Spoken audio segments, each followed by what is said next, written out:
Hey guys, Scott here, Pine Barren Craftsman. I got the part from Napa for this blower motor. This is the part. Okay. Napa know-how. That's too close. All right, let's leave it there. Very low technology here. Okay. So, this is the old one on the ground here. Way different. Way different on the size. This motor's bigger.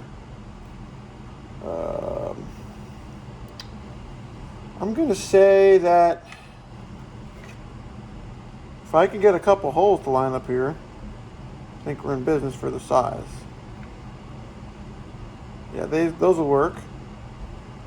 And then from here to here, it looks like they're the same. So it's about the same size. Good. That's non-technical way of doing it. This one, okay, had a nut on it.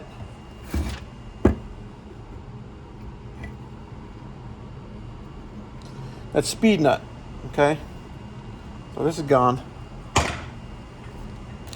You can get one for 56 bucks with the fan on it. I decided to be cheap because I was afraid that this might not be the same drum on the new one.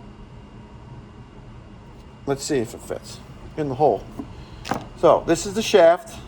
It has a nut with a washer that's serrated attached to it. I don't even know if that's the word, serrated, but it's a spinnable washer. This is the old sharp nut that we're not going to use.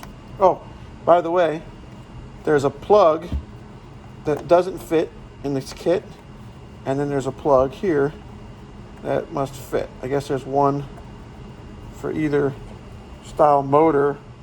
They throw them both in there so they don't have to think.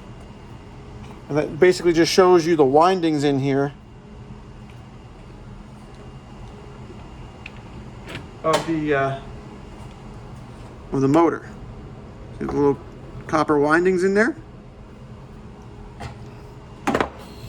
All right, and then there's a sheet that gives you the model. Okay, and I guess they did a test. This is a current draw to efficiency, and there is a torque here. So that's basically just showing it passed what it should have for the size motor that it is. So that's a little proof that everything's cool. It's nice. Way more than a lot of people would probably give you. That's from Napa. This feels like it's a pretty well-made machine here, motor, but it is made in China. So let's see how that goes. I'm putting this on, okay. She's spinning, and this little nut has the threads to match. Now let's see if they were scientific about the sizes, if they're the similar sized for the installation. This was the same ratchet socket and took it apart. Oh, good. Now, I'm snugging it down, and that's about it. I don't want to kill it. I suppose you could put a little bit of Loctite on it. All right. This is old plastic. I'm only going by feel here, and that feels tight enough.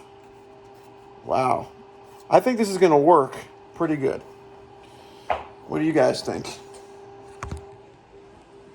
I don't have my film crew with me today, so we're going to try to get this balanced on the radiator cap. Lights. Okay. Put the light where it was the other day. Sorry I'm not set up. I'm kind of in a rush, like always.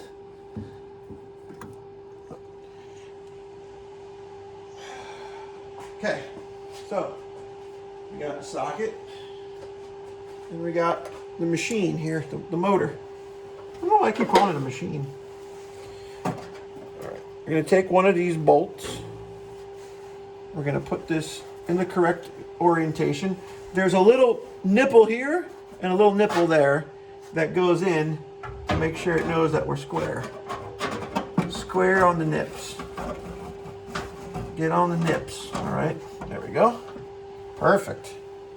Oh, don't you love it when it goes smooth? All right, there it is. Don't drop it. I was sanding my, uh-oh. Uh-oh. I got a problem. I got a problem. What's going on? Oh, there we go. Woo! That's better. Now I got all my holes back. I must have been on the wrong orientation. Okay. You know I'm always expecting for something not to work because that seems to be the nature. Now, I seen a guy online, he put a lot of foam and silicone and glue around this area to hold out, I guess, the wind, but I'm not doing that. Okay, this is an indoor garage truck. I don't need it to be that sealed off. And this motor gets its ground from the metal box that it's mounted to. So if you go silicone in this thing to insulate it from the surface that it's supposed to be catching the ground from.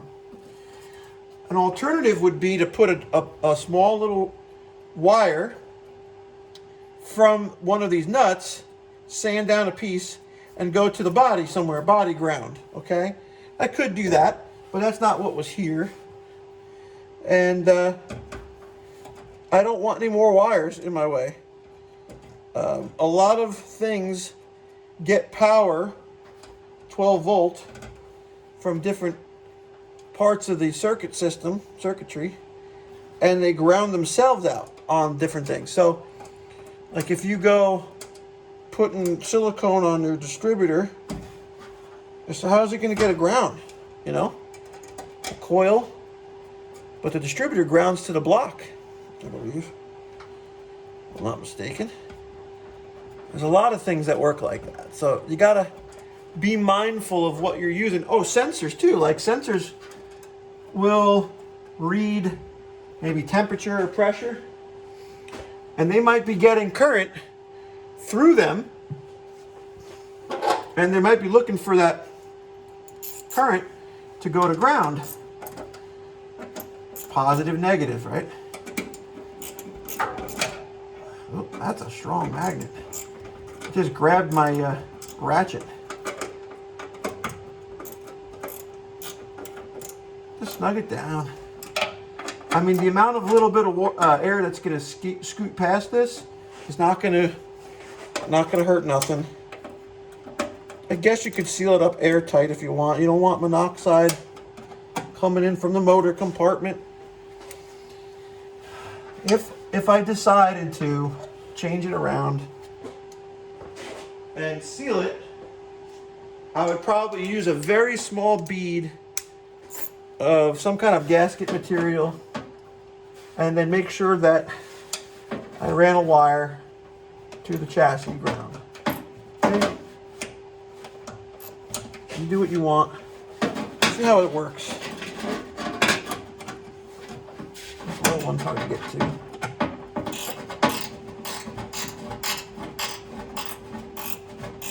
It's kind of funny if you ever watch people what tools they grab for different jobs.